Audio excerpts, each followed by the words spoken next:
Ayan si ma'am from Pampanga. Sige nga ma'am, panganga. Ay, hindi mo gano'ng manganga, Sara?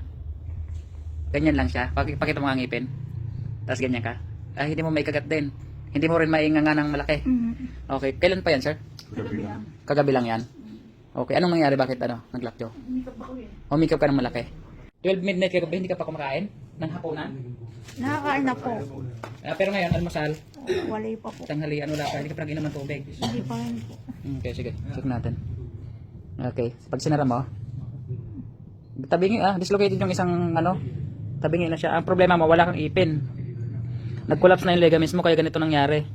Ano to, may ipin kang malit dito? Gumagalaw na yung ipin mo sa kabila. Dito, oh. Kailangan na rin tanggalin yan. Dito meron din maliit, oh. Iwasan natin na hindi natin masagi. Tagal niya ng Okay. Relax mo lang. Okay, kagat mo. Okay. Ayan, kagat mo lang. Kagat mo. Mas okay na. Yes. Nakabalik na. So, yan ang problema mo, ipin. Kailangan mo magpupustiso. Madali lang naman i-adjust ang lockjaw. Pero ang tigas, no? Ito yung dislocated. Grabe yung niya. Grabe, kahit paano, di ba? Saglit lang.